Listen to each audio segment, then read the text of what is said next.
Hello दोस्तों, स्वागत है आप सबका एक और नए एपिसोड में। मेरा नाम है आशीष और आप सुन रहे हैं ऑडियो बुक स्टोरीज।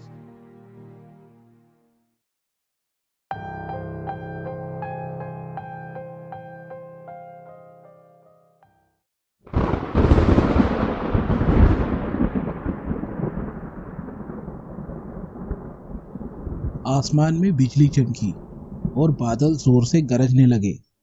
जोर से गरज रहे बादलों की आवाज दिल दहला देने वाली थी। छोटी कैथरीन 10 मंजिला ऊंची इमारत के पैराफिट वॉल पर अपने आप को जैसे तैसे संभाल कर खड़ी थी। उसे खुद नहीं पता था कि वो वहां पर कब और कैसे पहुंची। गिरने वाली बिजली पैराफिट वॉल का हिस्सा तोड़ते हुए धीरे धीरे उसकी तरफ बढ़ रही थी। कैथरीन उस पैराफिट वॉल से नीचे उतरने की कोशिश कर रही थी, पर जब जब कैथरीन नीचे उतरने के लिए अपना पैर आगे बढ़ाती, तब तब टेरेस के उतने हिस्से में दरार आकर वो हिस्सा टूटकर गिरने लगता, जिस वजह से नीचे उतरने की उसकी हिम्मत नहीं हो रही थी, या शायद कोई अदृश्य शक्ति उसे नीचे उतरने ही नहीं देना चाहती थी। कैथरीन अब पूरी तरह से डर चुकी थी। रोते और चीखते हुए वो मदद की गुहार लगा रही थी। तभी उसके पापा वहां टेरेस पर पहुंचे। अपने बच्ची को मुसीबत में देखकर वो हिल गए, पर उन्होंने हिम्मत नहीं हारी। वो आगे आते हुए कहते हैं, डरो मत बेटा, मैं आ रहा हूँ। कैथरीन को बचाने जैसे ही उन्होंने अपना कदम उठाया, वैसे ही गरजती हुई एक बिजली उनके सामने आ गिरी, जिससे टेरेस के उस हिस्से में एक बड़ी दरार आ गई। उस पर पैर रखने से वो हिस्सा टूटकर गिर सकता था। इमारत की वो पैराफिट वॉल जिस पर कैथरीन खड़ी थी, वो दीवार भी अब कमजोर हो रही थी और किसी भी पल टूट सकती थी।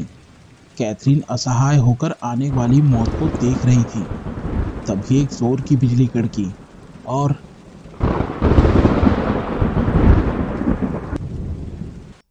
रोहन यार, कितनी देर से हम इसी रास्ते पर आगे बढ़ रहे हैं। मुझे तो लगता है कि शायद हम भटक गए हैं, और यहाँ पर तो फोन में नेटवर्क भी नहीं है। मानव कार की खिड़की से बाहर झांकते हुए कहता है। तभी कार के पिछली सीट पर बैठी हुई ओवी भी मानव से सहमत होते हुए कहती है, मुझे भी यही लगता है, शायद हम गलत रास्ते पर आ गए हैं। उसके साथ बैठे सचिन और नेहा दोनों को भी यही लग रहा था। नेहा बाहर झांकते हुए कहती है, यहाँ पर कोई दिख भी नहीं रहा जिससे हम सही रास्ता पूछ सके। सभी परेशान थे, मगर रोहन बिंदास होकर कार चला रहा था। उसका बाकियों की तरफ ध्यान ही नहीं था। तभी मानव को कुछ दूरी पर एक आदमी दिखाई देता है। मानव रोहन की ओर देखते हुए कहता है, देख, सामने एक आदमी दिखाई पड़ रहा है, उससे रास्ता पूछ लेते हैं। तब रोहन बेफिक्री से कहता है, ए मानव, तू मुझे क्या बता रहा है? मुझे सब पता है। ये रास्ता एक शॉर्टकट है। तुम लोग चिंता मत करो यार, कुछ ही देर में हम सब होटल पहुंच जाएंगे। तभी सचिन बड़बड़ाते हुए धीरे से कहता है, क्या पता शॉर्टकट है या लॉन्ग कट। कुछ देर बाद वो सभी मेन रोड पर आ गए। अब आसपास बाकी गाड़ियां और लोग दिख रहे थे, जिससे सबको राहत महसूस हुई। रोहन, मानव, सचिन, ओवी और नेहा 5 दोस्त छुट्टियां एंजॉय करने गोवा घूमने जा रहे थे। तभी थोड़ी देर बाद वो सभी होटल पहुंच गए। वहां पर उनकी पहले से बुकिंग हो चुकी थी। रोहन ओवी के हाथ में होटल के रूम का की कार्ड देते हुए कहता है, ओवी, ये तुम्हारे और नेहा के कमरे का कार्ड है। अब फ्रेश होकर आराम करो और कल सुबह 9 बजे तैयार रहना। अगली सुबह सभी तैयार होकर होटल की लॉबी में बैठे हुए थे, लेकिन रोहन अभी तक वहां नहीं पहुंचा था, इसलिए सारे उसका इंतजार कर रहे थे। सचिन अपनी घड़ी देखते हुए कहता है, 9 तो कब के बज गए, कहाँ रह गया यार ये रोहन? हमें जल्दी आने के लिए कहकर खुद पता नहीं कहाँ गायब है। रुको, अभी उसे फोन लगा कर देखता हूँ। ये कहकर उसने जेब से अपना फोन निकाला ही था कि तभी वहां रोहन आ गया। अपना मोबाइल वापस जेब में रखते हुए सचिन कहता है, क्यों भाई साहब, हमें यहाँ पर शार्प 9 बजे बुलाकर आप कहाँ चले गए थे? कितनी देर से हम सब तुम्हारा इंतजार कर रहे हैं पता है। रोहन अपनी साइड पेश करते हुए कहता है। सॉरी गाइस, एक इम्पोर्टेंट कॉल अटेंड कर रहा था, इसी में देर हो गई। उस पर मानव कहता है, अरे यार हम यहाँ पर छुट्टियां मनाने आए हैं और तुम कहाँ काम लेकर बैठ गए। तब रोहन कहता है, अरे भाई जरूरी कॉल था इसीलिए लेना पड़ा, और अब ये सब बातें करके कौन टाइम वेस्ट कर रहा है। अब देर नहीं हो रही, चलो अब। फिर वो सभी गाड़ी में बैठकर निकल पड़े। गोवा के बीच, फेमस चर्च, पुराने और ऐतिहासिक किले और जगहों पर घूमने का सभी आनंद ले रहे थे। कार चलाते वक्त रियर व्यू मिरर सेट करने के बहाने से रोहन ओवी की ओर देख रहा था और इधर मानव भी किसी ना किसी बहाने से चुपके से ओवी की तरफ देखने की कोशिश कर रहा था। ओवी दिखने में काफी खूबसूरत, नाजुक और गोरी थी। लंबे घने बाल उसकी कमर तक आते थे। बड़ी और काली आंखें, आकर्षक काया और उसकी मुस्कान उन दोनों को भा गई थी। स्वभाव से शांत ओवी कभी कभार ही मुस्कुराती थी। उसके चेहरे पर हमेशा एक गंभीर भाव छाया रहता। वो बहुत कम बोलती। उसने कभी अपने दोस्तों के सामने खुद को व्यक्त नहीं किया। शायद वो किसी दबाव में थी। ओवी और नेहा दोनों बीच पर घूम रही थी। मानव ने उसे देखा और अपने मन में कुछ सोचते हुए वो ओवी के पास आया। मानव कुछ बोलता, इतने में रोहन ओवी के पास आता है और उसने उसे अपने साथ बोट राइडिंग के लिए चलने को कहा। ओवी ने मानव की ओर देखा। उसे रोहन के साथ जाने की इच्छा नहीं थी। वो कुछ बोलती, पर रोहन ने उसका हाथ पकड़कर उसे अपने साथ चलने के लिए मना लिया। मानव निराश होकर देख रहा था। वहां से जाते वक्त ओवी ने मानव की तरफ एक नजर डाली और ना चाहते हुए वो रोहन के साथ बोट राइडिंग के लिए चली गई। सचिन ने उस बात को नोटिस किया। मानव एक लंबी सांस छोड़ते हुए खुद से कहता है, शायद ओवी भी रोहन को पसंद करती होगी। मैं ही उन दोनों के बीच आ रहा हूं। तभी सचिन वहां पर आया। उसने मानव के मन में चल रही कश्मकश को भांप लिया। वो मानव के कंधे पर हाथ रखते हुए कहता है, तुम जैसा समझ रहे हो वैसा कुछ भी नहीं है। ओवी के पिता और रोहन के पिता दोनों दोस्त थे।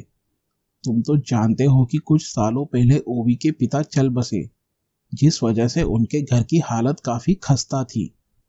तब रोहन के पिता ने उन्हें सहारा दिया। रोहन के पिता ने उनकी काफी मदद की। ओवी और उसकी मां पर उनके काफी एहसान है, लेकिन रोहन के पिता ने कभी भी उन्हें एहसान की भावना से मदद नहीं की और ना ही कभी इस बात को जताया, बल्कि इसे उन्होंने अपना कर्तव्य समझा।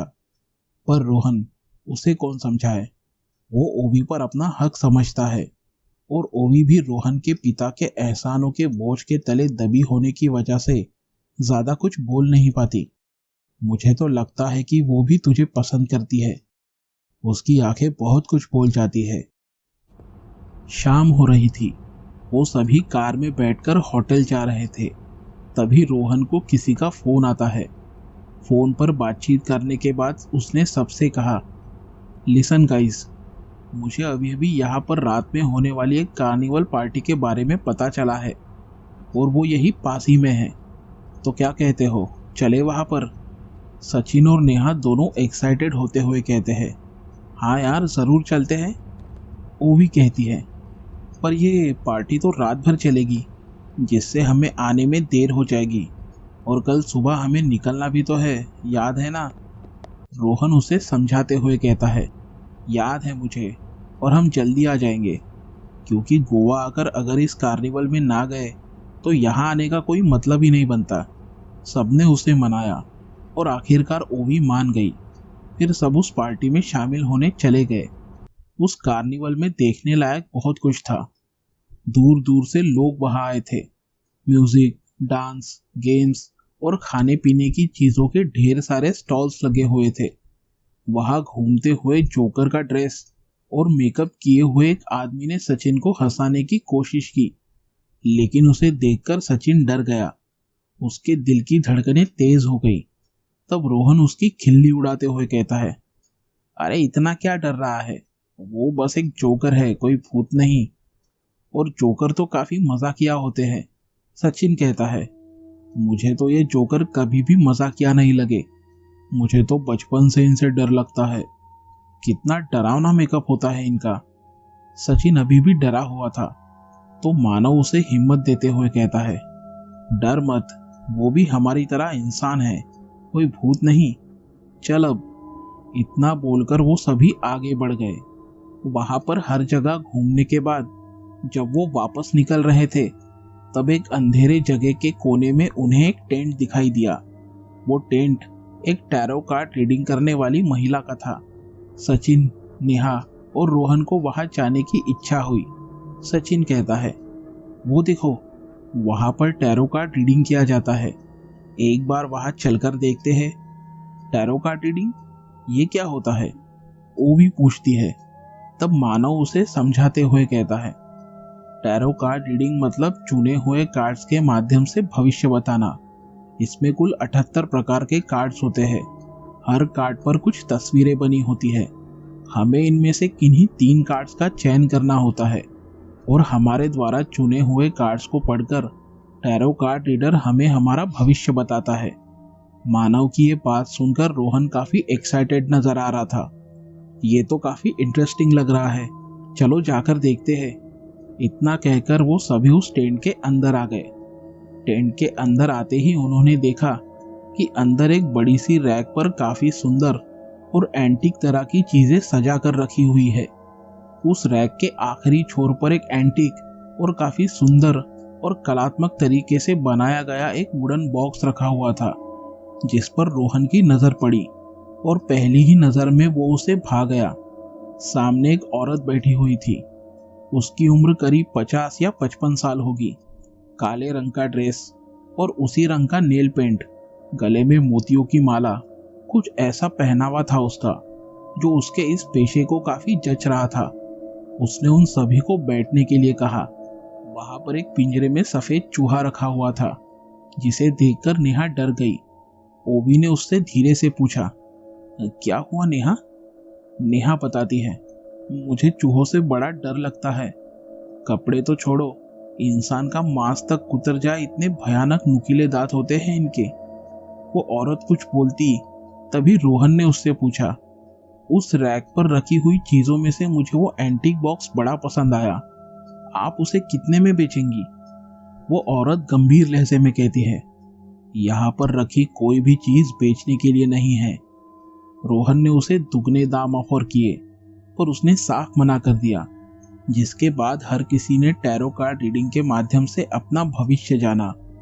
टैरो कार्ड रीडिंग करते समय उस औरत ने देखा कि निकट भविष्य में उन सब पर कोई बड़ी मुसीबत आने वाली है, पर इस बात से ये सब बच्चे डर जाएंगे, इसलिए ये बात उसने किसी को नहीं बताई। उसने बस सबको सावधान रहने की सलाह दी। सभी को उसकी बात अजीब लगी। वो सब वहां से निकल गए।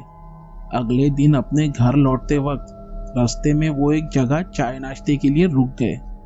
मानव को कार की डिक्की में से अपना कुछ सामान निकालते वक्त वही एंटीक वुडन बॉक्स दिखा। मानव ने उस बॉक्स को उठाया और बाकी के 4 जहां बैठे थे वहां उसे लेकर पहुंचा। मानव सभी को वो बॉक्स दिखाते हुए कहता है, ये बॉक्स याद है? उस टैरो कार्ड रीडिंग करने वाली औरत के यहाँ हमने देखा था। ये यहाँ कैसे आया? किसने लाया? सभी एक दूसरे की तरफ देखने लगे। तब रोहन बताता है, मैंने ही वहां से बिना किसी को बताए इस बॉक्स को उठा लिया। क्या? पर क्यों? और वो भी उनसे बिना पूछे? वो भी चौंकते हुए पूछती है। तब रोहन बताता है, मैंने तो उससे पूछा था और उसे दुगने पैसे भी ऑफर किए थे, फिर भी उसने मेरे ऑफर को ठुकरा दिया। मुझे गुस्सा आ गया, इसलिए मैंने इसे उठा लिया। वैसे भी ये एंटीक वुडन बॉक्स मुझे बहुत पसंद आया है और जो मुझे चाहिए उसे मैं हासिल करके रहता हूँ। मुझे कोई मना नहीं कर सकता। नेहा नाराज होते हुए कहती है, ये तूने ठीक नहीं किया रोहन, तुझे ऐसा नहीं करना चाहिए था। इस बॉक्स में जरूर कोई ऐसी चीज होगी जिस वजह से उस औरत ने तुम्हें इसे नहीं बेचा।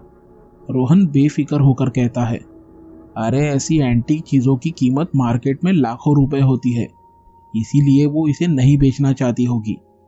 पर चिंता मत करो, अब ये एंटीक बॉक्स मेरे घर के शोकेस की शोभा बढ़ाएगा। इतना कहकर रोहन ने उस बॉक्स को खोलना चाहा, पर वो बॉक्स इतनी आसानी से खुलने वाला नहीं था, इसलिए उसने जोर लगाकर उस बॉक्स को खोला। जैसे ही वो बॉक्स खुला, उस रेस्टोरेंट की लाइट चली गई। हर तरफ अंधेरा छा गया। अचानक लाइट जाने से हर कोई हैरान था। सबने अपने मोबाइल का फ्लैशलाइट ऑन किया। रोहन ने फ्लैशलाइट की रोशनी में उस बॉक्स के अंदर देखा तो वो बॉक्स बिल्कुल ही खाली था। रोहन निराश होकर कहता है, अरे यार, मुझे तो लगा था कि इस बॉक्स के अंदर जरूर कुछ होगा। वैसे भी ये भारी लग रहा था, लेकिन ये तो खाली निकला। तभी रेस्टोरेंट की लाइट वापस आ गई। सबने उस बॉक्स को देखा तो वो वाकई में खाली था। सभी एक दूसरे की तरफ देखने लगे। उस बॉक्स को देखते हुए मानव कहता है, जरूर इस बॉक्स में कोई रहस्यमयी चीज थी जो शायद अब आजाद हो चुकी है। सचिन भी सहमत होते हुए कहता है, मुझे कुछ ठीक नहीं लग रहा है। रोहन ने बॉक्स बंद किया और सभी गाड़ी में आकर बैठ गए। सभी वापस अपने घर जाने के लिए निकल पड़े। उन सबको घर पहुंचने में रात हो गई थी। सबको अपने अपने घर छोड़कर रोहन अपने घर चला गया। दिन भर घूम फिर कर और ड्राइविंग करके रोहन काफी थक चुका था। बिस्तर पर लेटते ही उसे नींद आ गई। रात के करीब 3 बज रहे होंगे। रोहन के कमरे में अचानक ठंड बढ़ने लगी और तापमान तेजी से नीचे गिरने लगा, इसलिए रोहन ने ब्लैंकेट ओढ़ लिया। कुछ देर बाद वो ब्लैंकेट रोहन के ऊपर से धीरे धीरे सरकते हुए नीचे गिर गया, जिससे उसे ठंड लगने लगी। उसे ऐसा लगने लगा जैसे उसकी छाती और गले पर दबाव बढ़ रहा है, जिससे उसकी नींद खुल गई। उसने आंख खोलकर देखा तो उसके होश उड़ गए। एक काला साया उसकी छाती पर बैठा हुआ उसका गला दबा रहा था।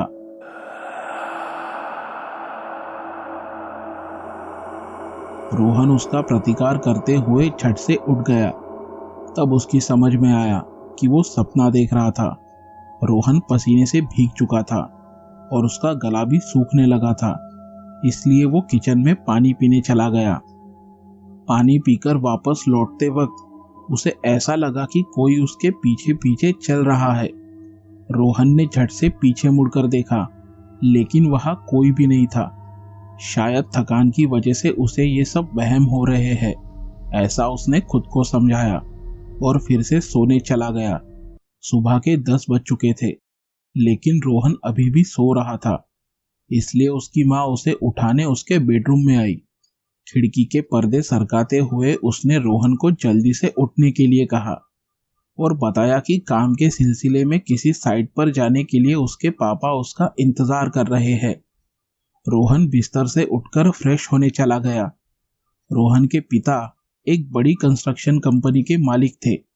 रोहन उनका इकलौता और लाड़ प्यार में पला बढ़ा हुआ बेटा था। शायद इसी वजह से वो थोड़ा बिगड़ गया था। उसे जो चीज पसंद आती वो उसे हासिल करके रहता। शाम का वक्त था।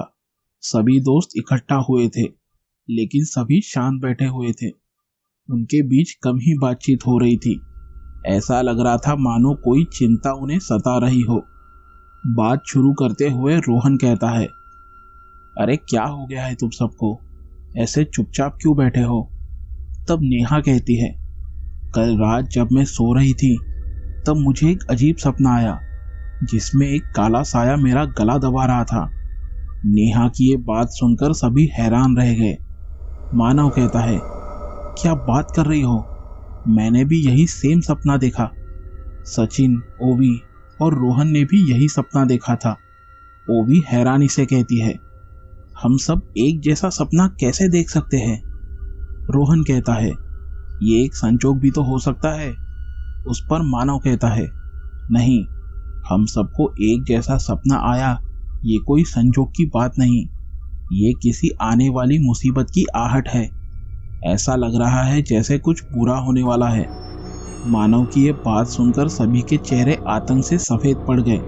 सभी दोस्त एक दूसरे की तरफ सवालिया निगाहों से देखने लगे। क्या होगा ये किसी को पता नहीं था, पर कुछ होने वाला है इस बात का उन्हें एहसास हो गया था। कब होगा ये पता नहीं था, पर जल्द ही कुछ बुरा होने वाला है इस बात का यकीन था। उसके बाद किसी ने भी एक दूसरे से ज्यादा बात नहीं की और बाद में सभी अपने अपने घर चले गए। रात हो गई थी। नेहा अपने बेड पर लेटी हुई मोबाइल देख रही थी।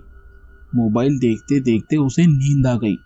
कुछ देर बाद कमरे में अचानक ठंड बढ़ने लगी, इसलिए नेहा ने रजाई ओढ़ ली। उसे बेचैनी सी महसूस हो रही थी, जिससे उसकी नींद खुल गई। उसे अपने बेड पर किसी तरह की हलचल महसूस हो रही थी। उसे ऐसा लग रहा था जैसे बेड पर और उसके शरीर पर कोई जिंदा चीज चल रही है।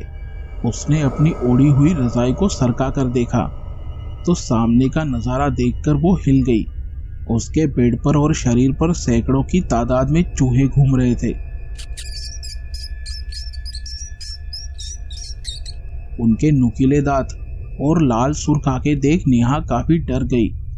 धीरे धीरे उन चूहों की तादाद बढ़ने लगी।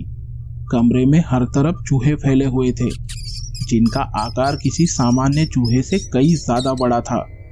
उन चूहों ने नेहा के शरीर को नोचना शुरू कर दिया। वैसे ही नेहा चीखने लगी। वहां पर मौजूद हर चूहा उसके शरीर को बेरहमी से नोच रहा था और नेहा उनसे पीछा छुड़ाते हुए चीख रही थी।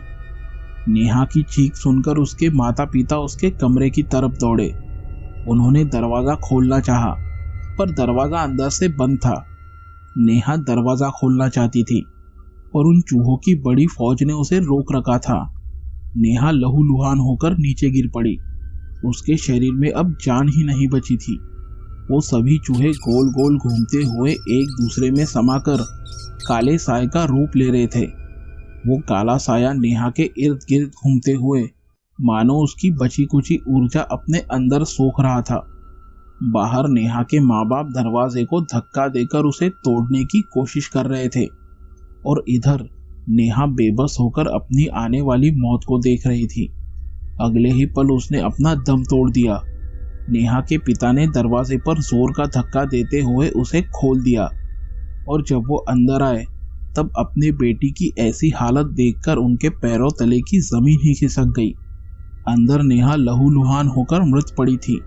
उसके शरीर से मांस को हर जगह से नोच लिया गया था। लाश की हालत इतनी ज्यादा खराब थी कि चेहरा तक पहचानने में नहीं आ रहा था।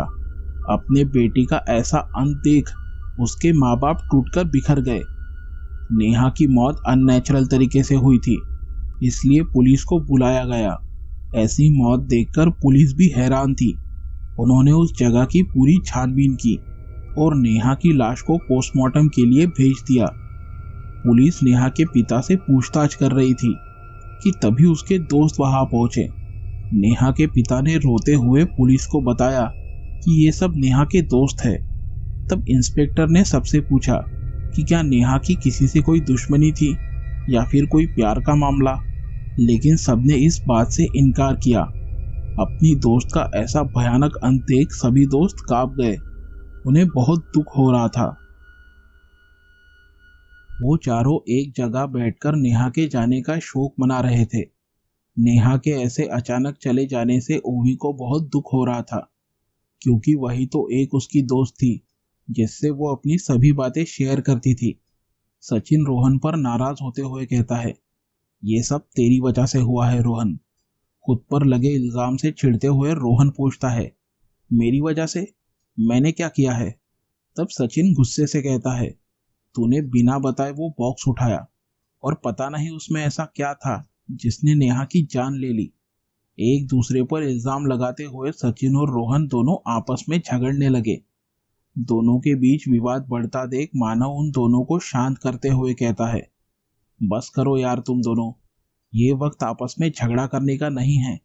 अब हमें आगे के बारे में कुछ सोचना पड़ेगा, क्योंकि हम सबकी जान भी खतरे में है। तब सचिन और रोहन दोनों चौंकते हुए एक साथ बोल पड़ते हैं, क्या हमारी जान खतरे में है? तब मानव उन्हें बताता है, हाँ, नेहा की मौत के बाद एक सिलसिला शुरू हो गया है और ये तब तक नहीं रुकेगा जब तक हम सबकी जान ना ले ले।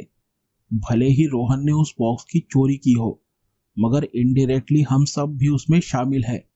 इस बात से डरकर सचिन रोहन पर और भी ज्यादा नाराज होते हुए चिल्लाकर कहता है, इसमें अगर किसी की गलती है तो वो बस रोहन की है।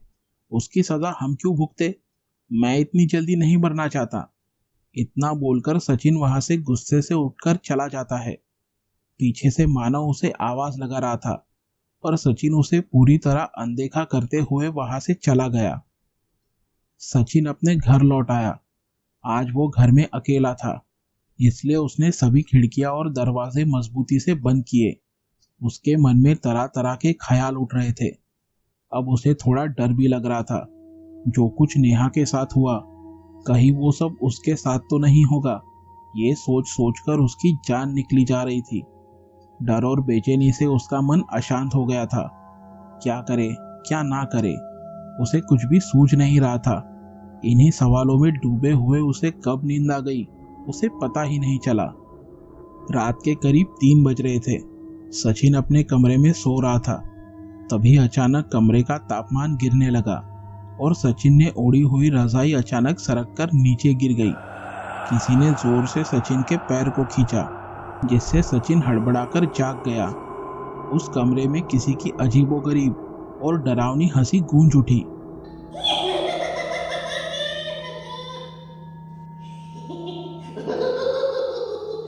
सचिन डर के मारे सिमट कर बैठ गया और इधर उधर देखने लगा।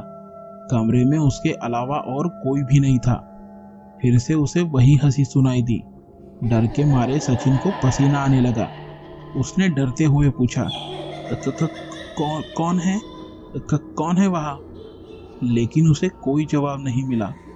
थोड़ी देर के लिए सब कुछ शांत हो गया, लेकिन अगले ही पल वो अजीब डरावनी हंसी फिर से सुनाई देती है। इस बार सचिन पूरी तरह डर चुका था। कमरे के हर कोने से वो अजीब आवाज आ रही थी। सचिन की नजर उस आवाज के पीछे छुपे हुए शख्स को कमरे में हर तरफ ढूंढ रही थी।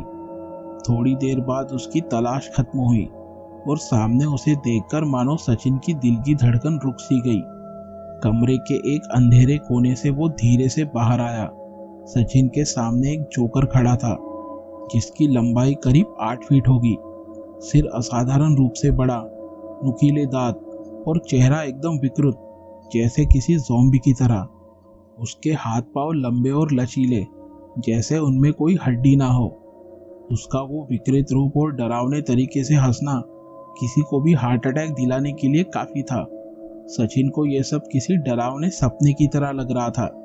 वो भागना चाहता था, पर डर के मारे उसके हाथ पांव थर-थर कांप रहे थे। उस जोकर ने अपना हाथ लंबा करते हुए सचिन का गला दबाना शुरू किया। पल पल उसकी पकड़ मजबूत होती जा रही थी। उस शैतान जोकर ने सचिन को अपने पास खींच लिया और अपने नुकीले दांतों से उसने सचिन के गाल की चमड़ी को फाड़ डाला। उसके बाद उसने सचिन की गर्दन में अपने नुकीले दांत घुसाकर उस जगह को भी चीर फाड़ डाला। सचिन दर्दनाक तरीके से चीख रहा था और उसकी बदकिस्मती से उसे सुनने वाला और बचाने वाला वहां कोई नहीं था। सचिन नीचे जमीन पर गिरा हुआ तड़प रहा था और उस शैतान जोकर से दूर भागने की कोशिश कर रहा था। तभी वो जोकर एक काले साए में तब्दील हो गया और हर तरफ अंधेरा छा गया। उस अंधेरे में एक जोर की चीख सुनाई दी और सचिन ने अपना दम तोड़ दिया। अगले दिन सुबह मानव सचिन को कॉल लगा रहा था। रिंग जा रही थी, पर सचिन कॉल नहीं उठा रहा था।